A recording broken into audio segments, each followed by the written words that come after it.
परमेश्वर ने इसी प्रकार से एक और बार प्रभु ने अवसर दिया कि आपके साथ में, दतिया की कलीसिया के साथ में और सभी विश्वासी लोगों के साथ में इस प्रकार से जूम के माध्यम से जुड़ करके परमेश्वर के गीतों को सुनने के लिए और आप लोगों के साथ संगति करने के लिए और परमेश्वर का वचन बांटने का अवसर प्रभु ने दिया। इस अवसर के लिए मैं प्रभु का आभारी हूँ और दीपू भाई का धन्यवाद देता हूँ कि उन्होंने बहुत प्रेम से मेरा स्वागत किया। राजेंद्र भैया का भी धन्यवाद और कलीसिया के सभी लोगों का धन्यवाद। परमेश्वर आपकी प्रार्थनाओं को सुनता है और जो परिश्रम आप लोग कलीसिया की उन्नति के लिए और निरंतर विश्वासियों को शिष्यता में बढ़ाने के लिए वचन की सेवकाई के द्वारा करवा रहे हैं, उसके द्वारा परमेश्वर जरूर आप सबों को प्रतिफल देगा। और सभी सुनने वालों को भी मैं धन्यवाद देना चाहता हूं कि इतने ठंडी के समय में लगातार इतने दिनों से इस प्रकार की सभाएं आपकी कलीसिया में हो रही है, आप उसमें जुड़ रहे हैं और परमेश्वर का वचन बहुत आयत से सुन रहे हैं। तो जैसा कि हम अक्सर पढ़ते हैं, प्रभु यीशु मसीह ने वचन बोए जाने वाले के विषय में एक दृष्टांत कहा था कि वचन बोया गया, और हम उस दृष्टांत के बारे में बहुत अच्छे से जानते हैं, उसमें मैं नहीं जाऊंगा। तो ऐसा होने पाए कि जो वचन आप लोगों के बीच में बोया जा रहा है वो वचन बहुत आयत से फल लाए, 100 गुना, 150 गुना, 200 गुना फल लाए। हमारा मुख्य काम क्या है कि हम उस भूमि के समान बन जाए जो भूमि परमेश्वर के वचन को स्वीकार करके उस परमेश्वर के वचन को अपने अंदर फलने फूलने देती हो। ऐसी भूमि हम बन जाए जिसके द्वारा परमेश्वर का वचन फलवंत हो जाए। मैं और आप परमेश्वर के वचन के सुनने वाले, उस पर चलने वाले और उसका फल प्रदर्शित करने वाले बन पाए, उसके लिए हमें परमेश्वर की सामर्थ की बहुत आवश्यकता है। हम चाहे कितना भी परिश्रम कर ले, अपने मनों में कितना भी ठान ले कि हम परमेश्वर के लिए फलानी चीज करेंगे, मैं प्रभु के लिए आज से यह करूंगा। देखिए, साल का अंतिम सप्ताह आने पर है और हर साल कई लोग इस प्रकार की कई योजनाओं को करते हैं जिसमें कि हम ठान लेते हैं कि इस साल से मैं फलानी चीज करना छोड़ दूंगा और परमेश्वर की महिमा के लिए कोई ना कोई एक नई चीज शुरू करूंगा। और साल के अंत में जब हम अपने आप को टटोले तो कई बार हम उसमें कमजोर पाए जाते हैं। उसका कारण यह नहीं कि हमने परिश्रम नहीं किया या परमेश्वर के अनुग्रह में कोई कमी रह गई, पर यह कि हम परमेश्वर से सामर्थ्य मांगे नहीं हैं। हम परमेश्वर से सामर्थ मांगे नहीं हैं। देखिए, हमारा विषय जो पिछले सप्ताह से हम अध्ययन कर रहे हैं वह है दूसरों के लिए प्रार्थना। हम स्वयं के लिए सामर्थ, स्वयं के लिए प्रार्थना करने वाले तो बहुत हैं, और मैं बचपन से स्वयं के लिए करते आ रहा हूं। आप सब भी जब से प्रभु यीशु मसीह को जाने और इस बात की सच्चाई को पहचाने हैं कि प्रार्थना का उत्तर देने वाला परमेश्वर है हमारा, उस समय से नित्य ही हम अपने आप के लिए, अपने परिवारों के लिए, अपनी आवश्यकताओं के लिए बेझिझक परमेश्वर के सम्मुख बहुतायत से मांगते हुए आ रहे हैं। पर परमेश्वर का वचन हमें पिछले सप्ताह से यह सिखा रहा है, मुझे भी आपके साथ में इस बात को सिखा रहा है कि हमें दूसरों के लिए भी प्रार्थना करना बहुत आवश्यक है। और हम इस बात पर गौर कर रहे हैं कि सामर्थ कौन देता है। हमने नेहम्याह की किताब में अध्ययन किया था, मैं उसको शुरू करके बहुत जल्दी से आज के विषय में आऊंगा जो कि दूसरा भाग है आज का, उसमें मैं जल्दी आऊंगा। हमने नेहम्याह की किताब में कुछ चीजों को पढ़ा था कि किस प्रकार से नेहम्याह ने दूसरों के लिए प्रार्थना किया। मैं उसे स्मरण दिलाने के लिए आपको बताऊंगा कि हमने पहले अध्याय का अध्ययन किया था नेहम्याह का, जिसमें हमने इस बात पे अध्ययन किया था कि नेहम्याह ने दूसरों के विषय में पूछना सही समझा। वो राजमहल में रहता था। मैंने उसके साथ में ये परमेश्वर की आत्मा की अगुवाई में हमने इस बात को सीखा था कि हम सब परमेश्वर के सामर्थी महलों में रह रहे हैं। हम उसकी सामर्थ का अनुभव अपनी अपनी कलीसियाओं में बहुतायत से कर रहे हैं, उसके अनुग्रह के तले हम जी रहे हैं आनंद के साथ, है ना। और उस समय ऐसा हो सकता है कि हम इस बात को भूल जाएं कि और भी लोग हैं जिनके लिए हमें प्रार्थना करना जरूरी है। नेहम्याह राजभवन में राजा का पियाऊ था, वो बहुत ही अच्छे पद में था, बहुत आनंद के साथ में था, वो राजा के साथ में रहता था, महल में रहता था। पर यरूशलेम जो है, परमेश्वर का नगर जो है, वो टूटा हुआ था, उसकी शहरपनाह टूटी हुई थी, बंधुआई से गए हुए लोग दुर्दशा में थे। जो बंधुआई से तो छूट गए थे, यरूशलेम वापस पहुंच गए थे, पर बहुत दुर्दशा में थे। उसे कैसे पता चला उनके विषय में? क्योंकि उसने उनके विषय में पूछा।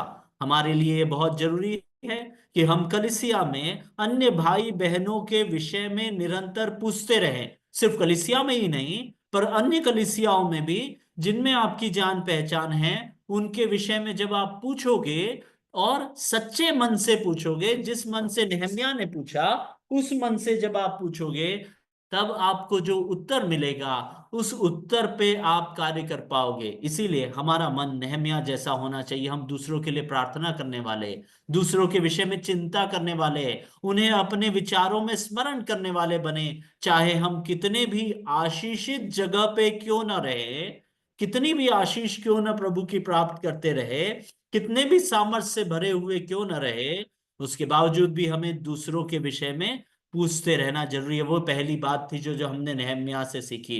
दूसरी बात, नेहम्याह की किताब उसके पहले अध्याय में तीसरे वचन में हम पाते हैं कि उसे पूछने पर उत्तर मिलता है, बिना पूछे कोई उत्तर नहीं मिलता। जब तक हम कलीसिया में अन्य विश्वासियों के साथ संगति करके उनसे उनके दुखों के विषय में, अन्य भाई बहनों के दुखों के विषय में, आवश्यकताओं के विषय में जानकारी नहीं लेंगे, तब तक के हमें कभी भी उत्तर नहीं मिलेगा, प्रार्थना के लिए विषय नहीं मिलेगा। बोझ हमारे हृदयों में दूसरों के लिए, कलीसिया की उन्नति के लिए, उस यरूशलेम के लिए जो टूटा हुआ है, वो बोझ कभी भी हमारे हृदयों में नहीं आएगा। सामर्थ अगर हम परमेश्वर की दूसरों के जीवन में इस्तेमाल करना चाहते हैं, अपने जीवन में इस्तेमाल करना चाहते हैं, तो उसके लिए हमें जरूरी है हमारा मन नेहम्याह जैसा होना चाहिए। दूसरों के लिए पूछने वाला मन, दूसरों की जानकारी ले लेने वाला मन। और जब उसे जानकारी मिल जाती है, तो चौथे वचन में हम उसके हृदय को देखते हैं कि वो सुन करके अनसुना नहीं करता, परंतु वहीं बैठकर रोने और विलाप करने लगता है। वो निर्णय ले लेता है कि मैं उपवास प्रार्थना करूंगा, विलाप करूंगा। और हमने इस बात पे अध्ययन किया कि वो मन लगा करके उन लोगों के लिए, यरूशलेम के लिए प्रार्थना करने वाला बन जाता है। नेहम्याह को कोई आवश्यकता नहीं थी। वो शहरपनाह से युक्त राजमहल में था, उसे सुरक्षा की कोई आवश्यकता नहीं थी। उसके जीवन में परमेश्वर का अनुग्रह भरपूर था। पर आवश्यकता किसे थी? कलिसिया को, यरूशलेम को। मेरे और आपके जीवन में कलिसिया को परमेश्वर के सामर्थ की आवश्यकता है। हमारे लिए जरूरी है कि हम अपनी अपनी कलीसियाओं के लिए इस मन से, जिस मन से नेहम्याह विलाप करते हुए, दुख मनाते हुए, रोते हुए प्रार्थना करता है, वैसी ही प्रार्थना हम अपनी अपनी कलीसियाओं के लिए, अन्य विश्वासियों के लिए, परेशानी में पड़े हुए लोगों के लिए जान करके, पूछ करके करें। और उसके बाद हमने इस बात को पाया कि नेहम्याह जब प्रार्थना करता है तो वो लगातार प्रार्थना करता है, लगातार, बिना रुके। 120 दिन तक के उसकी प्रार्थना का उत्तर नहीं मिला, तो भी वो थका नहीं। मैं और आप अपनी कलिसिया में बहुत सारे लोग जब हमें अपने प्रार्थना के विषय बता देते हैं, तो हम उनके प्रार्थना के विषयों को सुनकर के या तो अनसुना कर देते हैं, या उनका न्याय कर देते हैं कि उसकी गलती के कारण, उसने फलाना पाप किया इसीलिए, वह तो इस योग्य ही है, उसके लिए क्या प्रार्थना करना, वो हमेशा इस तरह की परेशानियों में पड़ता है। इस प्रकार के कई अलग अलग तरीके के न्याय करके हम भाई बहनों के लिए प्रार्थना नहीं करते। बहुत ही गलत बात है। अगर हमारे मनों में इस प्रकार का कोई भी विचार है, तो परमेश्वर ऐसा करने की अनुमति हमें नहीं देता है। हमें आज ही बदल जाना चाहिए। नेहम्याह की तरह हमें भी उनके दुख में सहभागी होकर के, उन्हें उस दुख में सामर्थ्य देने के लिए, उस दुख से उन्हें छुटकारा देने के लिए, उस परेशानी से परमेश्वर उन्हें निकाले, इस बात की प्रार्थना हमें करना चाहिए। उस बारे में हमने नेहम्याह की किताब पहले अध्याय में पढ़ा। और वो लगातार विलाप करते हुए प्रार्थना करता है। वो एक दो दिन नहीं, पर 100 से 120 दिन तक के उसी विषय पर निरंतर लगातार प्रार्थना करता रहता है। हमें वो सीखने की बात है। हम कई प्रार्थना के विषय हमें बताए जाते हैं, हम सुन करके अनसुना करते हैं, या फिर कुछ दिनों तक, जब तक वह बात याद है या उस बात का उत्तर मिल रहा है अगर जल्दी, तो हम जरूर प्रार्थना करते हैं। पर बहुत दिन अगर बीत जाए और उसका उत्तर ना मिले, वह बहन, वो भाई, वो परिवार, वो कलिसिया में वही परेशानी बार बार दिखती रहे, तो हम हृदय से प्रार्थना करना बंद कर देते हैं, हमारा मन हट जाता है उस प्रार्थना के विषय में से। पर नहम्याह ने हमें यह नहीं सिखाया। परमेश्वर का वचन हमें सिखाता है कि हम लगातार प्रार्थना करते रहे। और किस हृदय से, कैसे हृदय से, वो भी हमने नहम्याह में देखा। वो स्वयं की और स्वयं के घराने की गलती मानता है। वह तो राजमहल में था, इस्राएली बंधुआई से छूट करके दुर्दशा में थे।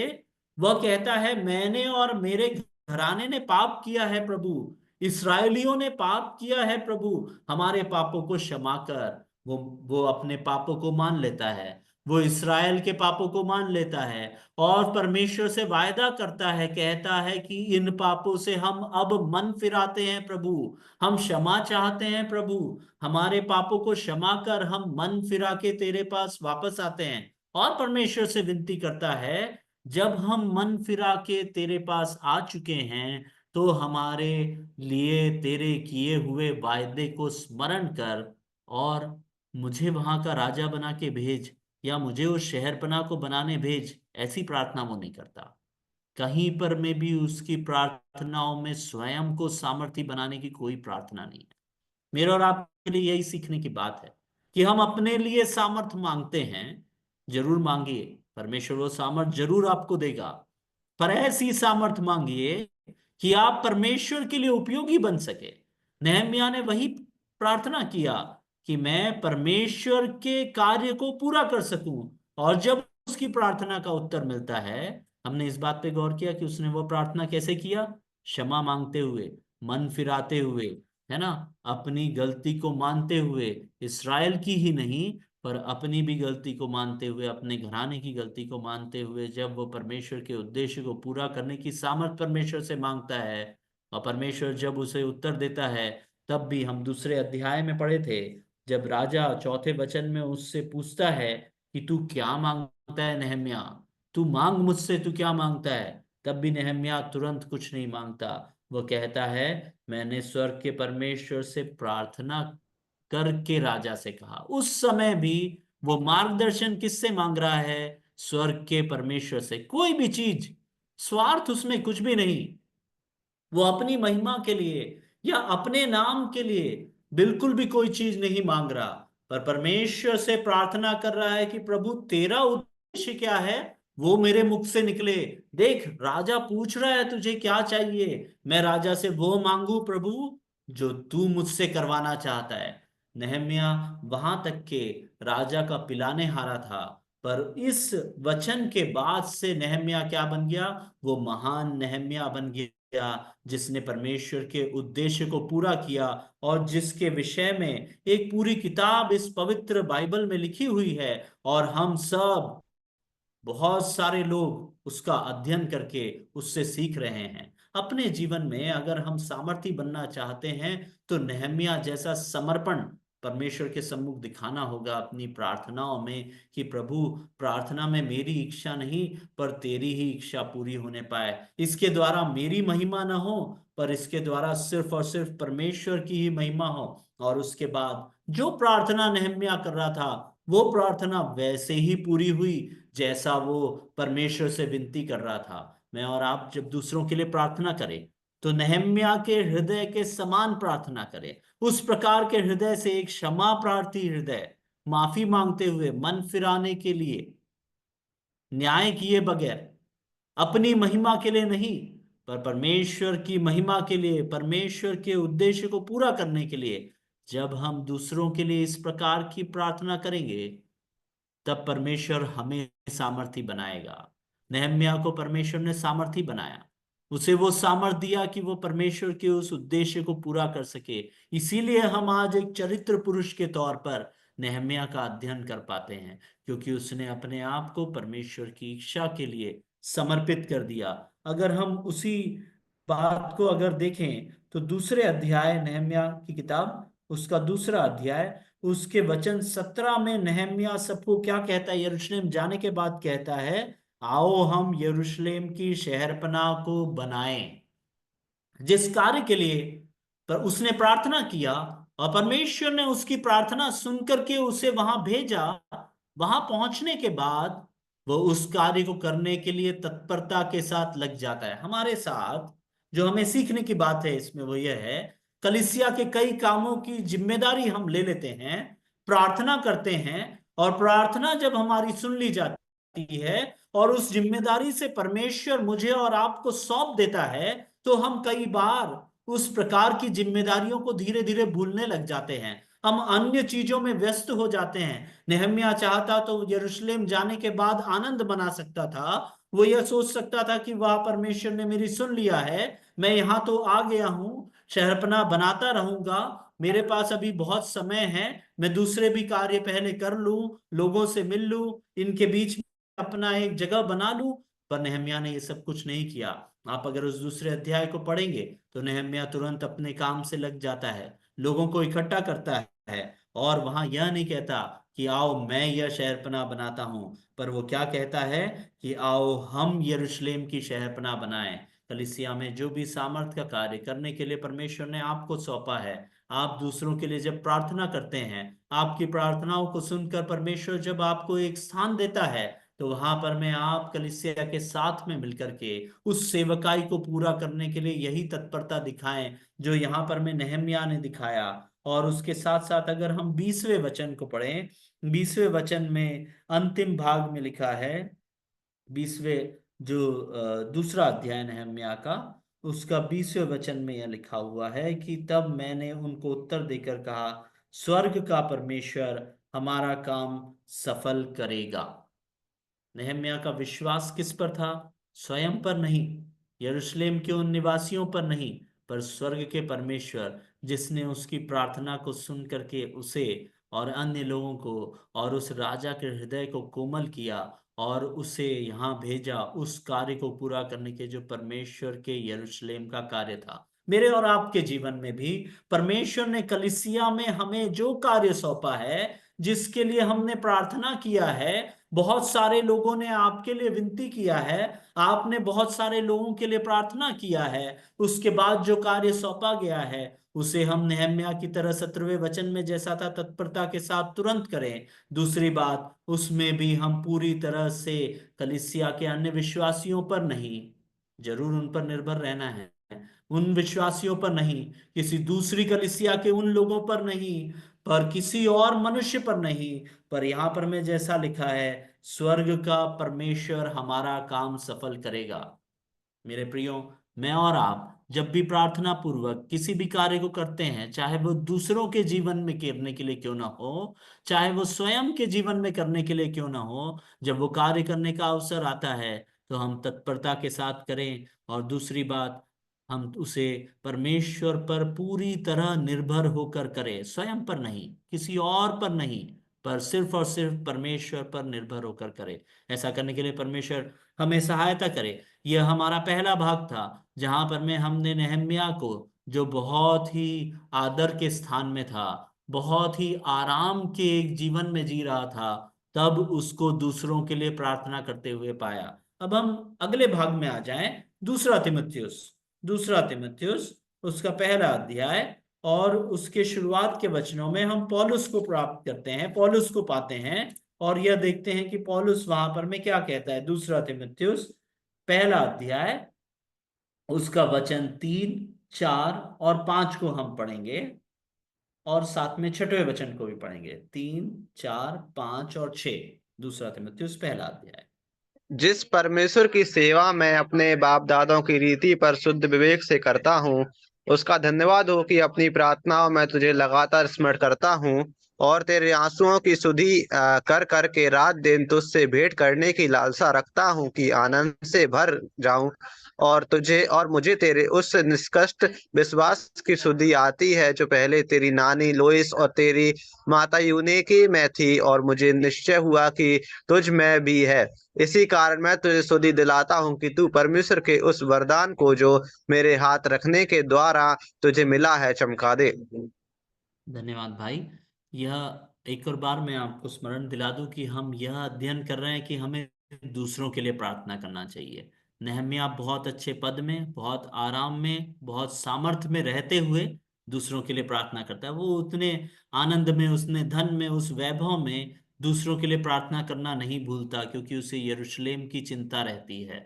हम भी जब बहुत अच्छे समयों से होकर गुजर रहे हो, सामर्थ भरे समयों से होकर गुजर रहे हो, तब दूसरों के लिए, कलीसिया के लिए, कलीसिया की उन्नति के लिए, वे लोग जो कलीसिया में पिछड़ रहे हैं, विश्वास में पीछे होते जा रहे हैं, या कलीसिया में बीमार हैं, आर्थिक परेशानियों से होकर गुजर रहे हैं, इन सब के लिए प्रार्थना करें। सिर्फ प्रार्थना ही न करें, जिस प्रकार से नेहम्याह उनके साथ में उतर करके उस शहरपनाह को बनाता है, परमेश्वर की सामर्थ से, परमेश्वर को ताकते हुए, उस पर निर्भर होकर, उसी प्रकार हम भी अपनी कलीसियाओं में इन लोगों को, ऐसे लोगों को जो पिछड़ते जा रहे हैं, उन्हें उठाने वाले बन जाए, अच्छे समय काल में भी। दूसरा जो भाग हम पौलुस का पढ़ रहे हैं, यह बहुत ही बुरे समय से होकर पौलुस यहां गुजर रहा है। हम जानते हैं कि दूसरा तिमुथियुस की जो पत्री है, उससे वो पौलुस की अंतिम पत्री मानी जाती है। उसे पौलुस जब लिख रहा है, तब वह बहुत आराम के समय में नहीं गुजर रहा, पर वो बंदीगृह में है। देखिए, पौलुस 2 बार बंदीगृह में डाला गया, यह हमें जानना जरूरी है। और मैं मानता हूं कि आप सबको मालूम है, तो बहुत जल्दी मैं उन दोनों बातों को बताऊंगा। पहला जो बार वो बंदीगृह में डाला गया, वो था प्रेरितों के काम के आखिरी भागों में हम उसके विषय में पढ़ते हैं। जब उसे बंदीगृह में डाला जाता है, उस समय वो एक सुसमाचार का प्रचारक था, एक नए पंथ को ला रहा था, जिस पंथ के विवाद बहुत ज्यादा था और यहूदियों से उसका झगड़ा था। इस कारण से, यहूदियों के कहे जाने के कारण, वह वहां पर में बंदी बना। उस समय के विषय में अगर हमारे पास समय नहीं है, हम उसमें जा नहीं सकते। उन भागों में यह लिखा हुआ है कि वो एक घर में नजरबंद था। वो बंदीगृह में जरूर था, वो बंदी था, पर घर में नजरबंद था। लोगों का आना जाना उसके घर में आसानी से हो सकता था। वो उस समय लोगों को सुसमाचार भी सुनाता था, परमेश्वर के वचन का प्रचार भी करता रहता था, है ना। पर दूसरी बार जब उसे बंदीगृह में डाला गया, जो कि ये दूसरे तिमुथियुस के समय लिखने का जो समय काल है, उस समय राजा था, रोम का राजा था नीरो। और नीरो राजा उस समय ईसाइयों से घोर नफरत करता था, घोर नफरत करता था। और वह ये कहता था कि ईसाइयों ने मेरे खिलाफ राष्ट्रद्रोह का योजना बनाई और उन्होंने पूरे रोम में आग लगा दी। वो ऐसा कहता था, आरोप लगाता था। जो रोम में आग लगी थी, उसका जिम्मेदार वो ईसाइयों को कहता था। और ईसाई पंथ के एक मुख्य नेता होने के नाते पौलुस को उसने गिरफ्तार करके बंद करके रखा था। पहली बार वो नजरबंद था, यहां पर में राष्ट्रद्रोह का उसके खिलाफ में अभियोजन चल रहा था। केस जो था राष्ट्रद्रोह का था, छोटी मोटी बात नहीं थी। उसे ऐसे बंदीगृह में रखा गया था, उस बंदीगृह के विषय में अगर आप अध्ययन करें, तो बहुत ही क्रूर बंदीगृह, जहां पर में कोई भी जो आम तरह का जो क्रिमिनल है, जो अपराधी है, वो पूरी तरह से टूट जाए, इस प्रकार की पीड़ा में और इस प्रकार के बंधन में और इतने कठोर कारावास में पौलुस को रखा गया था। बहुत ही दुख का समय। और उसे ऐसा लगने लगा था कि शायद वो बचेगा ही नहीं। इसीलिए हम दूसरा तिमुथियुस 4 अध्याय में यह पढ़ते हैं, पौलुस लिखता है, मैं अपनी दौड़ पूरी पूरी कर चुका हूं। मैंने अपनी दौड़ पूरी कर ली है। पौलुस को ये लगने लगता है कि अब वो शायद ज्यादा दिन तक जीवित नहीं रहेगा, और प्रेम से तिमुथियुस को यह चिट्ठी लिख रहा है। देखिए, हमारा विषय यह है दूसरों के लिए प्रार्थना करना। नेहम्याह आनंद में था, बहुत वैभव में था, बहुत आलीशान जगह रह रहा था, तो भी वो दूसरों के लिए प्रार्थना करता है। यहां पौलुस के जीवन से सीखते हैं कि वो तिमुथियुस के लिए उस बंदीगृह में बहुत दर्दनाक समय गुजारने के बीच में, बहुत ही परेशानियों से होकर के जब वो गुजर रहा था, उस समय भी वो तिमुथियुस के लिए प्रार्थना करता है। और इसीलिए वो प्रिय पुत्र तिमुथियुस करके दूसरे वचन शुरुआत में लिखा, अपने प्रिय पुत्र को स्मरण करके उसके लिए प्रार्थना करता है और उसे प्रेम से एक चिट्ठी लिखता है, इस उम्मीद से कि उस चिट्ठी को पाने के बाद तीमुथियुस उससे मिलने आएगा।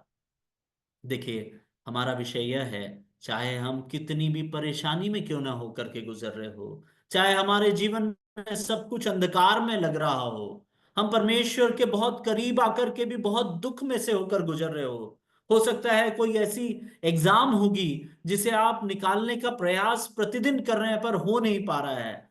हो सकता है आर्थिक संकट होगा, हो सकता है नौकरी में आप परेशान होंगे, हो सकता है परमेश्वर की सेवकाई आप पूरे मन से कर रहे हैं और आपको प्रतिफल नहीं मिल रहा है, मुझे नहीं मालूम आपके मन में कौन सा बोझ है। मेरे मन में बहुत सा बोझ है, आपके भी मन में बहुत सा बोझ होगा।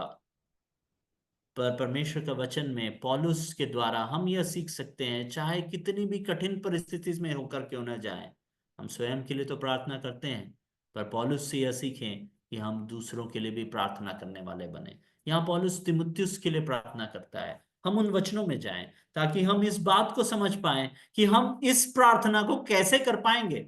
हमने सीख तो लिया कि नेहम्याह ने दूसरों के लिए प्रार्थना किया अच्छे समय में, पौलुस ने दूसरों के लिए प्रार्थना किया, अपने कठिन समय में भी प्रार्थना किया, इतने दुख में होकर के भी प्रार्थना किया, पर कैसे, हम कैसे करें उसे, उसे सीखने का प्रयास हम आने वाले आधे घंटे में करेंगे। यहां पर मैं, पौलुस लिखता है तीसरे वचन में, दूसरा तिमुथियुस पहला अध्याय तीसरा वचन में पढ़ता हूं, जिस परमेश्वर की सेवा मैं अपने बाप दादों की रीति पर शुद्ध विवेक से करता हूं, उसका धन्यवाद हो कि मैं अपनी प्रार्थनाओं में तुझे लगातार स्मरण करता हूं। सबसे पहली चीज, धन्यवाद के साथ प्रार्थना करना।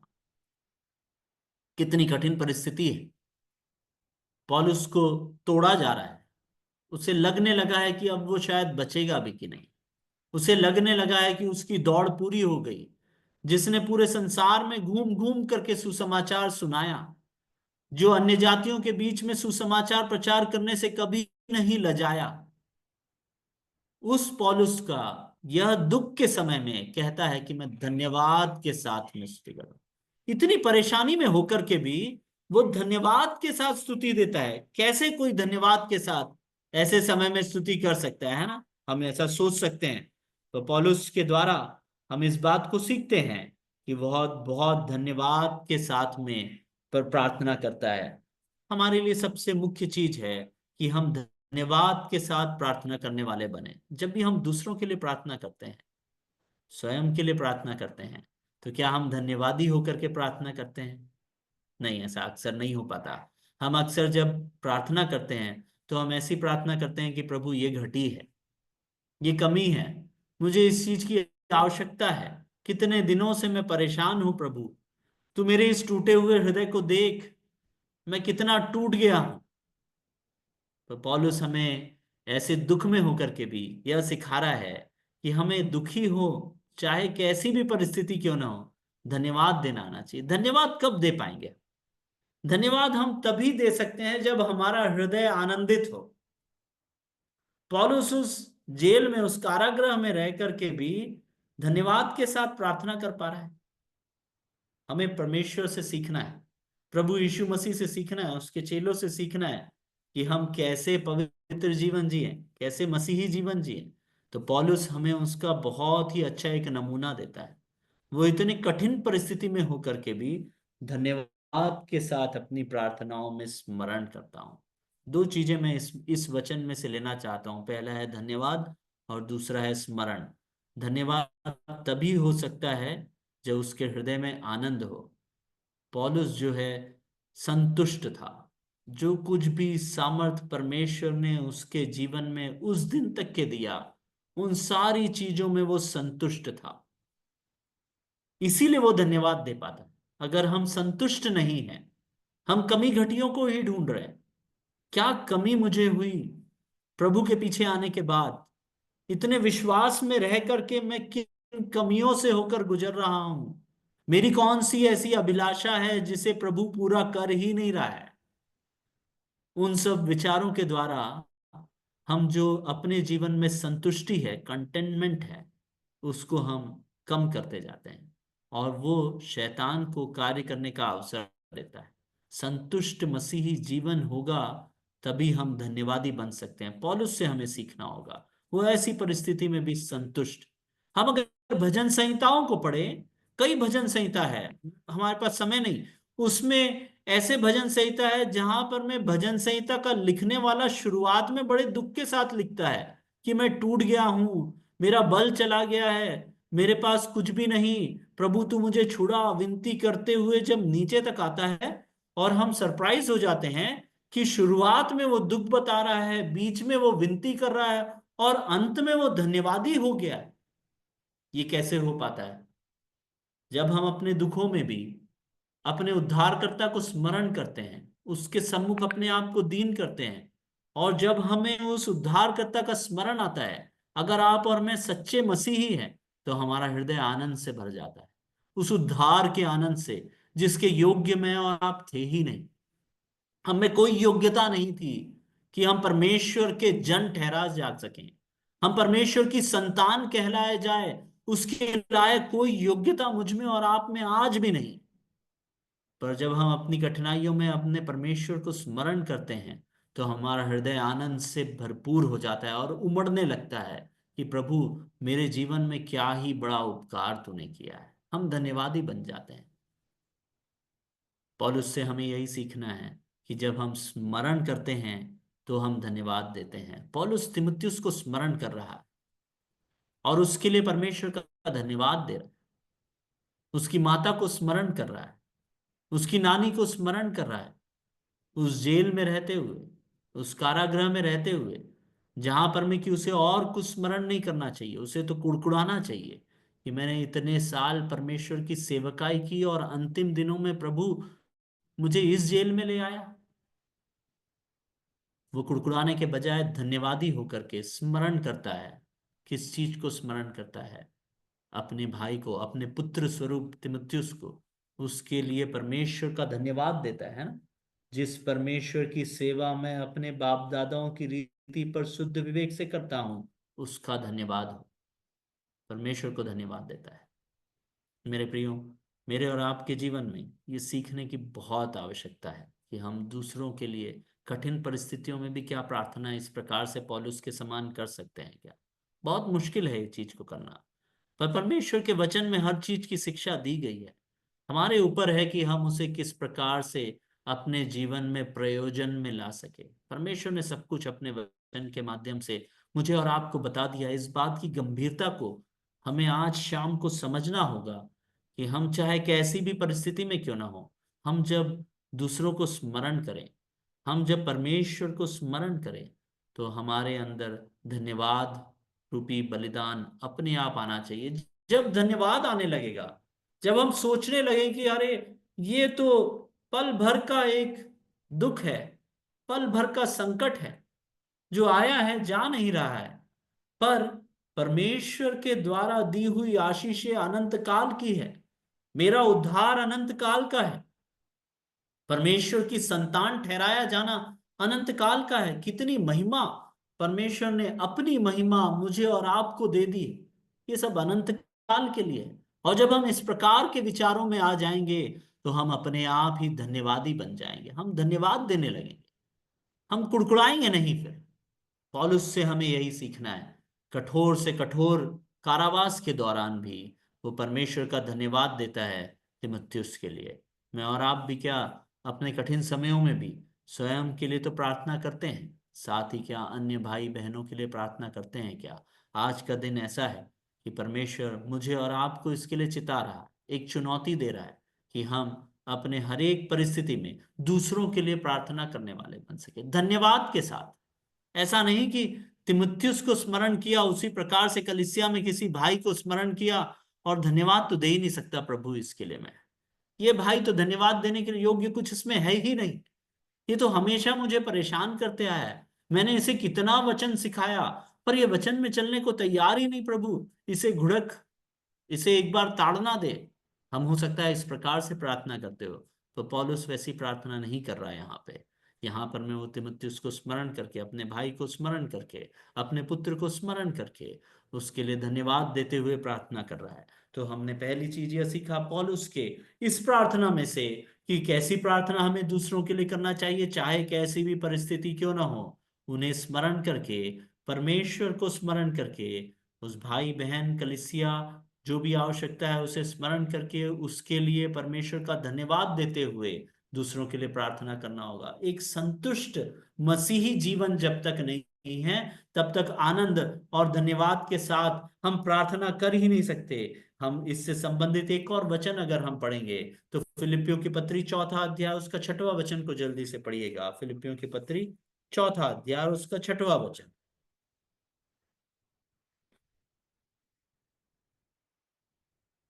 मैं पढ़ूं? फिलिपियों की पत्री 4 अध्याय 6वां वचन, किसी भी बात की चिंता मत करो, परंतु हर एक बात में तुम्हारे निवेदन, प्रार्थना और विनती के द्वारा धन्यवाद के साथ परमेश्वर के सम्मुख उपस्थित किए जाए। यह भी पौलुस ने ही लिखा है और फिलिपियों को लिखा है, और उस समय भी वह वही आज्ञा देता है। क्या आज्ञा है वहां पर में? कि हमें किसी भी बात की चिंता नहीं करना चाहिए, चाहे स्वयं के लिए हो चाहे दूसरों के लिए हो, परंतु हर एक बात में तुम्हारे निवेदन, प्रार्थना और विनती, निवेदन, प्रार्थना और विनती, तीनों चीजें जो है विनती के द्वारा, धन्यवाद के साथ। हमारे जीवन में धन्यवाद के साथ वाला भाग अगर हम भूल जाएं तो हमारी प्रार्थनाओं में सामर्थ्य की कमी है। मेरे प्रियो, पौलुस बार बार इस बात को कह रहा है। यहां पर मैं पौलुस जो लिख रहा है वही बात को अपने जीवन में अमल भी करके दिखा रहा है दूसरे तिमुथियुस में। सिर्फ ऐसा नहीं कि यहां लिख दिया है, पर उसने उसी कार्य को अपने जीवन में अमल भी किया है। मेरे और आपके लिए भी यह जरूरी है। हम वचन तो बहुत सुन रहे हैं, पर क्या इसके द्वारा हमारे जीवनों में बदलाव आ पा रहा है? क्या क्या आप और मैं अपने जीवन में इस चीज को बदल पाए हैं? क्या? हमें अपने आप को जांचने की आवश्यकता है। हर एक बात प्रार्थना और विनती के द्वारा धन्यवाद के साथ परमेश्वर के सम्मुख उपस्थित किए जाएं, और किसी के सम्मुख नहीं। आपकी परेशानियां, दूसरे भाई बहनों की वो परेशानियां जो आपको पता चली, हो सकता है कि हम उसको इसीलिए नजरअंदाज करें कि अरे इसकी तो बहुत छोटी परेशानी है, मेरे जीवन में तो इससे बहुत बड़ी कठिनाई है। पौलुस के जीवन में बहुत बड़ी कठिनाई थी, उसके बावजूद भी वो धन्यवाद के साथ तिमुथियुस को स्मरण करके उसके लिए प्रार्थना करता है। मेरे और आपके जीवन में कलीसियाई उन्नति के लिए, परमेश्वर की सामर्थ्य की प्राप्ति के लिए जरूरी है कि हम आनंद के साथ, एक संतुष्टि के साथ, दूसरों को स्मरण करते हुए, धन्यवाद देते हुए दूसरों के लिए प्रार्थना करें। तिमुथियुस प्रार्थना के लिए योग्य था। इसी भाग में अगर हम इस बात को भी देखें कि तिमुथियुस प्रार्थना के योग्य एक पुरुष था। अगर हम चाहते हैं कि हमारे लिए दूसरे लोग प्रार्थना करें, तो हमें भी प्रार्थना के योग्य बनना हो। यह बहुत जरूरी है। हम कई बार इस चीज को नजरअंदाज कर देते हैं और इस प्रकार से नाराज रहते हैं या परेशान रहते हैं कि मेरे लिए कोई प्रार्थना नहीं करता। मेरी कितनी सारी आवश्यकताएं, मैं कई बार बोलता हूँ, कलीसिया में कोई ध्यान ही नहीं देता। मैं भाई को बता दिया, अगुवे को बता दिया, वे भी मेरे लिए प्रार्थना करना छोड़ देते हैं बार बार। उसका कारण कुछ भी हो सकता है। पर यहाँ पर मैं अगर हम तिमुथियुस के जीवन को देखें तो तिमुथियुस प्रार्थना के योग्य भी था। यहाँ पौलुस उसके विषय में क्या रहता लिखता है? वो लिखता है, तेरी आंसुओं की सुधि लेकर। वो पौलुस के लिए रोता था, वो पौलुस से प्रेम करता था। उसका प्रेम था जिस कारण से उसके आंसू निकलते थे पौलुस के लिए, है ना? उसके विषय में हम अध्ययन करने के लिए ऐसा कोई यहाँ पर में रेफरेंस नहीं है कि क्यों, पर पौलुस उसके प्रेम के विषय में वहां पर में वर्णन कर रहा है। और साथ ही साथ वो उसके विषय में क्या लिखता है? कि मुझे तेरे उस निष्कपट विश्वास की सुधि आती है। वो पौलुस से प्रेम रखता था, वो परमेश्वर से प्रेम रखता था, और उसका विश्वास निष्कपट था। मेरे और आपके जीवन में अगर हम चाहते हैं कि दूसरे हमारे लिए प्रार्थना करें, तो हमें ये दो गुण जो हैं अपने जीवन में लाना ही पड़ेगा। पहला है दूसरों के लिए प्रेम, और दूसरा है दूसरों के निष्कपट विश्वास। पहला है दूसरों के लिए प्रेम, दूसरा है निष्कपट विश्वास। इसी से संबंधित एक और वचन हम पढ़ेंगे, गलतियों की पत्री उसका 5वां अध्याय उसका 6वां वचन। गलतियों की पत्री 5वां अध्याय उसका 6वां वचन, वह भी पौलुस ने ही लिखा है।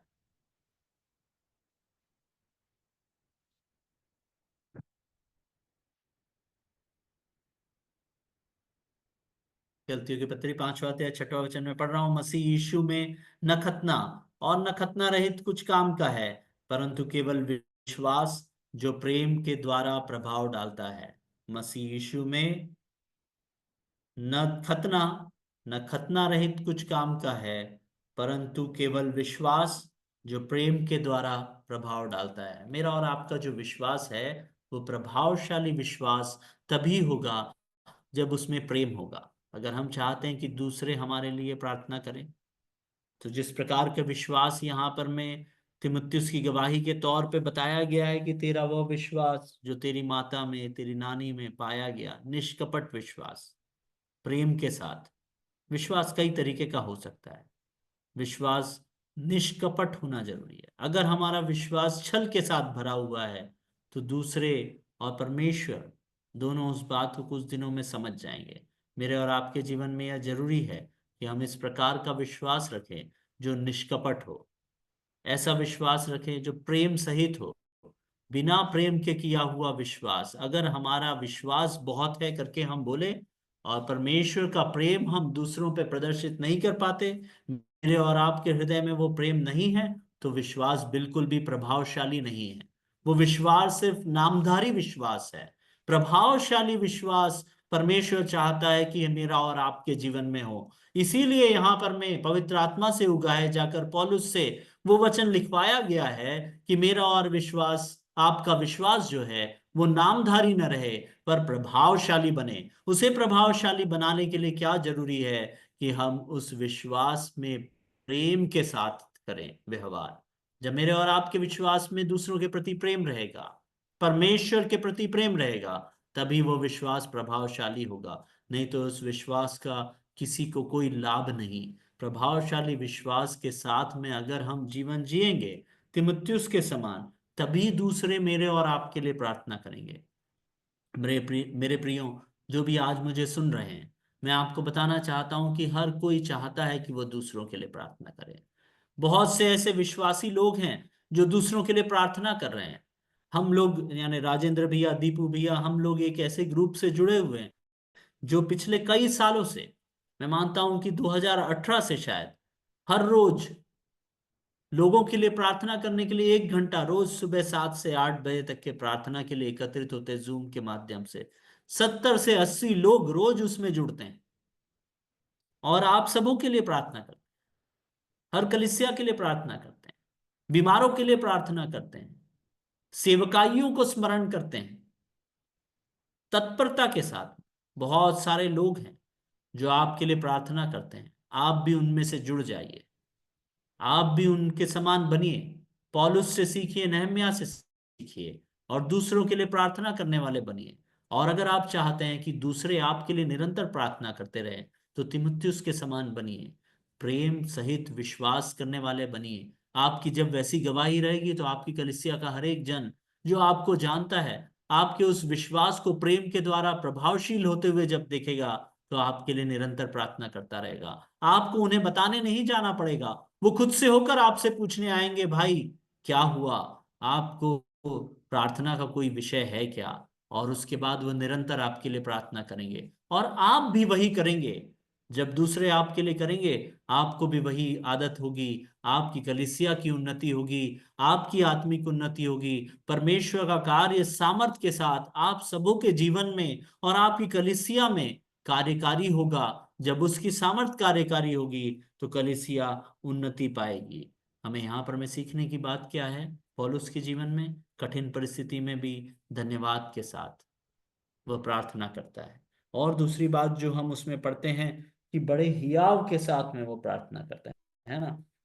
वो कहाँ पर में लिखा हुआ है, वो लिखा है कि शुद्ध विवेक से, शुद्ध विवेक के साथ, बहुत हियाव के साथ मैं और आप परमेश्वर के सम्मुख जब जाते हैं, तो यहां पर मैं पौलुस से कैसे प्रार्थना करें हम उस बात को सीख रहे थे। कठिन परिस्थिति में कैसे प्रार्थना करें, धन्यवाद के साथ, दूसरे को स्मरण करते हुए और परमेश्वर को भी स्मरण करते हुए धन्यवादी होकर हम प्रार्थना करें। पौलुस ऐसा कर रहा है। दूसरा, वो इसीलिए प्रार्थना कर रहा है क्योंकि उसका विवेक शुद्ध है। वो लिख रहा है यहां पर में, जिस परमेश्वर की सेवा में अपने बाप दादाओं की रीति पर शुद्ध विवेक से करता हूं, उसका धन्यवाद हो कि मैं अपनी प्रार्थनाओं में तुझे लगातार स्मरण करता हूं। मेरा और आपका शुद्ध विवेक अर्थात धर्मी होना बहुत आवश्यक है प्रार्थनाओं का उत्तर पाने के लिए। प्रार्थनाओं को लगातार करते रहने के लिए हमारा शुद्ध विवेक बहुत आवश्यक है। हमारा पाप नहीं करना बहुत आवश्यक है। परमेश्वर पापी की प्रार्थना नहीं सुनता। मैं एक और बार दोहराता हूं, परमेश्वर पापी की प्रार्थना नहीं सुनता। वो पापी की जब भी प्रार्थना सुनेगा, वो उससे कहेगा, तूने मुझसे प्रार्थना किया है पापी, तू पापी है, जा सुसमाचार को सुन और जैसा सुसमाचार में लिखा हुआ है वैसा मन फिरा और फिर मेरे पास आ। परमेश्वर धर्मी की प्रार्थना सुनता है, पापी की प्रार्थना जब भी होती है तो परमेश्वर उसे वापस सुसमाचार की ओर भेज देता है कि जा, सुसमाचार सुन, मन फिरा, मेरे पास आ, तेरे पाप क्षमा हो जाएंगे। पर जब धर्मी प्रार्थना करता है, आवश्यकताओं के लिए प्रार्थना करता है, धन्यवाद के साथ प्रार्थना करता है, तो परमेश्वर उसकी विनती को सुनता है और उसे उत्तर देता है। अधर्मी की प्रार्थना परमेश्वर से जब होती है, परमेश्वर उस प्रार्थना को नहीं सुनता, उससे विनती करता है, उसे भेजता है, उसे सामर्थ के साथ में अगुवाई करता है कि वह सुसमाचार के द्वारा धर्मी बन जाए। इसीलिए मेरे और आपकी प्रार्थना, अगर हम चाहते हैं पौलुस के समान हो, लगातार निरंतर हियाव के साथ परमेश्वर के सम्मुख बैठने का अगर हम अवसर चाहते हैं, तो उसके लिए मेरा और आपका विवेक शुद्ध होना चाहिए। हम पाप करने से बचना चाहिए। पापी बन करके हम परमेश्वर के सम्मुख लगातार प्रार्थना नहीं कर सकते। पापी बार बार प्रभु को धन्यवाद नहीं दे सकता। हम अगर पाप में लिप्त होते जाते हैं विश्वास में होने के बावजूद भी, तो हम परमेश्वर को धन्यवाद नहीं दे सकते। हम उससे प्रार्थना निरंतर नहीं कर सकते शुद्ध विवेक के साथ। अगर मेरा और आपका विवेक शुद्ध है, तो हम जांचेंगे और अपने अंदर पाएंगे कि मेरे अंदर क्या कमी है, और उन कमियों को, उन पापों को हम दूर करेंगे। और उसके बाद हम परमेश्वर के सम्मुख जा सकते हैं, बड़े ही हियाव के साथ ये कह सकते हैं, प्रभु, जिसकी सेवा मैं करते आया हूं, मेरे परमेश्वर, मैं बड़े शुद्ध विवेक के साथ तेरे सम्मुख आया हूं, और धन्यवाद के साथ मैं तुझसे प्रार्थना करता हूं, मेरी विनती को सुन प्रभु। क्या हम इस प्रकार से कहने के योग्य हैं क्या? हम अपने आप को जांच ले। कठिन परिस्थितियों में भी अगर परमेश्वर से प्रार्थना करना है, और पौलुस का अगर नमूना अगर हम देखें, तो वो कहता है मैं शुद्ध विवेक के साथ में परमेश्वर से प्रार्थना करता हूं। मेरे और आपके लिए बहुत जरूरी है कि हम पाप से अपने आप को दूर रखें। हम पवित्र लोग हैं, हमारा परमेश्वर पवित्र है। उसकी पवित्रता को स्मरण करके हम अपने जीवनों में पाप को दूर कर दें। पाप से जब अपने आप को दूर रखेंगे, तो उसके बाद हम यह कह पाएंगे कि प्रभु, मैं शुद्ध विवेक से तेरे पास आया हूं, मेरी प्रार्थना को सुन, मेरी विनती को सुन। ऐसा करने के लिए परमेश्वर हम सबों को सामर्थ दे। हमने पहली बात यह सीखा कि पौलुस किस प्रकार से प्रार्थना करता है। वो धन्यवाद के साथ स्मरण करते हुए परमेश्वर को, और तिमुथियुस को स्मरण करते हुए प्रार्थना करता है। दूसरा, हमने इस बात पे गौर किया, उसका विवेक शुद्ध है। वो पाप किए बगैर धर्मी होकर प्रार्थना करता है, क्योंकि अधर्मी की प्रार्थना, अधर्मी की विनती प्रभु नहीं सुनता। अधर्मी जो प्रार्थना करता है, उसे प्रभु सुसमाचार की ओर ले जाता है। उसकी प्रार्थना का उत्तर सिर्फ सुसमाचार है। पर धर्मी की प्रार्थना का उत्तर हर एक प्रतिफल है, हर एक वो कार्य है जिसको करने की सामर्थ परमेश्वर देता है, अधर्मी के लिए नहीं। परमेश्वर ऐसा करने की हमारी सहायता करे। तीसरी बात वहां पर में हम पढ़ते हैं, वो लिखता है, अपनी प्रार्थनाओं में तुझे लगातार स्मरण करता हूं। तीसरी चीज, हम नेहमिया में भी इस बात को पढ़े थे। लगातार प्रार्थना, इतनी दुख में, इतनी कठिन परिस्थितियों में टूटा हुआ पौलुस धन्यवाद के साथ स्मरण करते हुए अपने विवेक को उस कठिन परिस्थिति में भी उसने शुद्ध रखा है। अधर्म करने से वो बचा हुआ है, इतने तोड़े जाने के बावजूद भी। और वो कहता है, इसके अलावा मैं लगातार भी तुझ तेरे लिए प्रार्थना करता हूं। कितना कठिन कार्य है ये। मैं और आप जब अपने दुखों में रहते हैं, अपनी कठिनाइयों में रहते हैं, कई बार हम स्वयं के लिए भी लगातार प्रार्थना करना बंद कर देते हैं, तो दूसरों के लिए तो कहाँ ही हम कर पाते हैं। परमेश्वर ऐसा करने की सामर्थ पौलुस के जीवन से, शिक्षा के द्वारा मुझे और आपको दे, इस बात का बोझ दे। अगर आप मुझे आज शाम को सुन रहे हैं, तो हमें यह बात को ध्यान लगाना चाहिए कि हम परमेश्वर से लगातार प्रार्थना करने वाले बने रहें, लगातार प्रार्थना करते रहना। पौलुस ने इसके विषय में थिस्सलुनीकियों की, पहला थिस्सलुनीकियों उसके 5:17 में भी लिखा है, लगातार प्रार्थना में लगे रहो, लगातार प्रार्थना में लगे रहो। और उसके अलावा कुलुस्सियों की पत्री पहले अध्याय 9वें वचन में भी पौलुस कहता है, उसे भी हम पढ़ेंगे। कुलुस्सियों की पत्री पहला अध्याय और उसका 9वां वचन में पढ़ता हूं, इसीलिए जिस दिन से यह सुना है, हम भी तुम्हारे लिए यह प्रार्थना और विनती करना नहीं छोड़ते।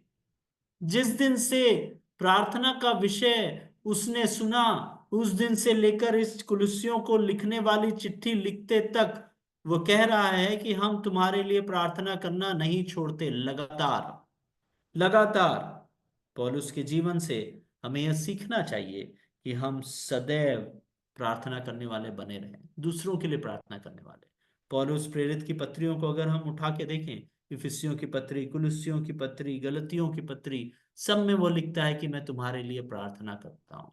एक प्रार्थना से भरा हुआ उसका जीवन था। वो यह नहीं कहता था कि मेरा काम सुसमाचार प्रचार करना है, मैं कलीसियाओं को प्लांट करने के लिए सेवकाई में आया हूं, मेरा काम है मैं सिर्फ कलीसियाएं बैठाऊंगा, सब जगह जाऊंगा, लोगों को वचन सिखाऊंगा, कलीसिया शुरू करूंगा और उसके बाद आगे बढ़ जाऊंगा, आगे की कलीसिया के विषय में देखेंगे, पुरानी बातें बीत गई। पौलुस ऐसा नहीं करता।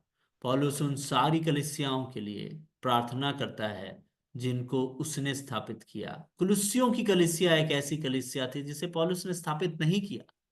पौलुस उस कलीसिया के लिए भी प्रार्थना करता है। सारे विश्वासियों के लिए जिनके विषय में आपको सुनाई पड़े, क्या आप उनके विषय में प्रार्थना करते हैं क्या? आप सोच के देखिए, कुलुस्सियों की कलीसिया में अगर आप उस समय विश्वासी होते जिस समय पौलुस का ये पत्र आया, तो आपको कितना अच्छा लगता। महान पौलुस, महान प्रचारक पौलुस, उसने हमारी कलीसिया को चिट्ठी लिखा है और उसमें वो कह रहा है कि वो हमारे लिए प्रार्थना करता है। कितना प्रोत्साहन आपके विश्वासी जीवन में आप वो लोग पाए होंगे। अगर मैं और आप उस समय वहां विश्वासी होते, तो हम उस भावना को, जो आनंद को, जो एनकरेजमेंट, जो प्रोत्साहन पौलुस की उस चिट्ठी से मिलता, और सिर्फ इस वाक्य मात्र से मिल जाता कि मैं अपनी प्रार्थनाओं में तुम्हें स्मरण करना नहीं छोड़ता, लगातार करता हूं, कितना आनंद मिलता। क्या मैं और आप किसी के जीवन के पौलुस हैं क्या, जो ये जानते हैं कि हम उनके लिए प्रार्थना कर रहे हैं? और अगर ऐसा नहीं है, तो मेरे प्रियो, जरूर वो बनिए, क्योंकि उसके द्वारा भी परमेश्वर की सामर्थ दूसरों के जीवन में कार्य करेगी। परमेश्वर ने सिर्फ आपको विश्वासी होकर के स्वर्ग जाने के लिए ही नहीं बुलाया, पर अपने कार्य को पूरा करने के लिए भी बुलाया। पौलुस चाहता तो सिर्फ इन सारे कामों से बच सकता था। वो परमेश्वर के लिए अपनी पूरी दौड़ पूरी कर रहा। वो हर कार्य को जिसको परमेश्वर की सामर्थ्य से उसे करने का आज्ञा दिया गया, उसने पूरा किया, पूरी सामर्थ्य से किया। उसके बावजूद भी वो प्रार्थना करना नहीं छोड़ता, और सिर्फ जान रहा है जिन कलीसियाओं में वो आना जाना उसका है, सिर्फ उन लोगों के लिए ही नहीं, परंतु उन कलीसियाओं के लिए भी वो प्रार्थना करता है, उन विश्वासियों के लिए भी प्रार्थना करता है जिनके विषय में उसने सुना। हमने पहले कुलुस्सियों की पत्री पहला अध्याय 90 वचन में उस बात को पढ़ा। मेरे और आपके जीवन में भी यह होने पाए कि हम दूसरों के लिए प्रार्थना करने वाले बने, और लोग हमारे द्वारा प्रोत्साहित हो जब उन्हें पता चले कि हम सब प्रार्थना करते हैं उसके लिए। जैसा ही एक अनुभव आज उसी सुबह की प्रार्थना की जो सभा थी उसमें मुझे मिला। एक भाई ने मुझे मैसेज किया, केरल का वो भाई है, उसे ब्लड कैंसर है, छोटी बच्ची है उसकी, 2 साल की, उसको ब्लड कैंसर निकला। बहुत परेशान थे वो लोग। ब्लड कैंसर का इलाज चला, काफी दिनों तक चला। प्रतिदिन ये जो ग्रुप है 60-70 लोगों का, ये लोग प्रतिदिन उनका नाम लेकर के प्रार्थना करते रहे। उस भाई का मुझे पिछले सप्ताह मैसेज आया कि अब कीमोथेरेपी बंद हो गई है, और मेरे खून में जो कैंसर सेल्स पाए जा रहे थे वे भी बहुत कम हो गए हैं। अब मुझे दवा बंद करने को कहा गया है। आखिरी रिव्यू 20 तारीख को है। 20 तारीख के बाद 21 तारीख को बड़े आनंद के साथ उस भाई का मैसेज आया, एक भाई बहन के लिए धन्यवाद जिन्होंने मेरे कैंसर के इस समय में मेरे लिए प्रार्थना किया। मुझे बहुत प्रोत्साहन मिला, मेरे परिवार को बहुत प्रोत्साहन मिला। आप लोगों की प्रार्थनाओं के कारण परमेश्वर ने अपनी सामर्थ मेरे जीवन में दिखाई। अब मैं कैंसर ग्रसित नहीं हूं, और मुझे हर 3 महीने में जा करके अपना जांच कराना है, ताकि अगर कभी दोबारा वो कैंसर आ जाए तो उसका इलाज सही समय पर चालू हो सके। आप सोच के देखिए, ये 60-70 लोगों ने उन भाई के जीवन में कितना बड़ा प्रोत्साहन का कार्य किया, जो उनके लिए प्रार्थना कर रहे थे। वो भाई तो उन 60-70 लोगों का नाम भी नहीं जानता, पर उसे ये प्रोत्साहन जरूर था, रोज सुबह 7 से 8 के बीच में मेरे लिए लोग प्रार्थना कर रहे हैं। क्या मैं और आप पौलुस के समान इस कार्य को कर पाते हैं क्या, कि हम दूसरों के लिए प्रार्थना करें, उनके लिए प्रोत्साहन का कार्य बने, उनकी कठिन परिस्थितियों में उन्हें सामर्थ्य देने वाले हम बने। हमारे में और कोई योग्यता नहीं, हम पैसों से, अपने ज्ञान से, बुद्धि से दूसरे किसी की भी कोई भी मदद नहीं कर सकते। पर हम प्रार्थना के द्वारा बहुत सारा मदद कर सकते हैं। प्रार्थना का जो लाभ है वो दूसरों को हम दे सकते हैं, उससे बड़ा और कोई लाभ नहीं मेरे और आपके जीवन में। इसका बोझ परमेश्वर दे कि हम दूसरों के लिए प्रार्थना करने वाले बन सके। पौलुस के जीवन से हम सीखे, नहम्याह के जीवन से हम सीखे। पौलुस के जीवन से हमने यह सीखा, मैं समाप्त करूंगा। हमने पौलुस के जीवन से यह सीखा कि उसने प्रार्थना जो है धन्यवाद के साथ किया। दूसरा, उसने प्रार्थना जो है स्मरण करते हुए किया। तीसरा, उसने जब प्रार्थना किया तो शुद्ध विवेक के साथ किया। चौथा, उसने उस प्रार्थना को लगातार किया। चाहे पौलुस के जीवन से हमने यह भी सीखा, चाहे वो जानने वाला उसका प्रिय पुत्र तिमुथियुस हो, या कुलुस्सियों की वह कलीसिया जहां पर मैं वो कभी गया ही, चाहे कैसे भी हो, विश्वासियों के लिए लगातार प्रार्थना करने वाला हो बना। मेरे और आपके जीवन में दूसरों की प्रार्थनाओं का प्रतिफल ही है जो हम यहाँ पर में आज बैठे हैं। दूसरों की प्रार्थनाओं का प्रतिफल ही है कि हम परमेश्वर की आशीषों का अनुभव अपने जीवन में कर पा रहे हैं। महान परमेश्वर का धन्यवाद हो कि परमेश्वर ने इस प्रकार से हम सबों को एक और बार अवसर दिया कि दूसरों के लिए प्रार्थना करना, परमेश्वर पर पूरी तरह निर्भर होना, इन विषयों पर अध्ययन करने के लिए मुझे अवसर दिया। और इस अध्ययन के द्वारा मैंने बहुत आशीष पाया। और मैं आशा करता हूँ और मेरी यह प्रार्थना है कि आप सबों के जीवन में भी यह वचन आशीष का कारण होने पाए, और इसके द्वारा आपके जीवन में बदलाव आए। वचन सुन करके उसके द्वारा हमारे जीवनों में बदलाव आ सके, यही मेरी प्रार्थना है। और मैं एक और बार दतिया की कलिसिया का, भाई राजेंद्र का और भाई दीपू का बहुत आयत से धन्यवाद दूंगा कि इस प्रकार से आपने ऐसा अवसर दिया। परमेश्वर के नाम की महिमा हो।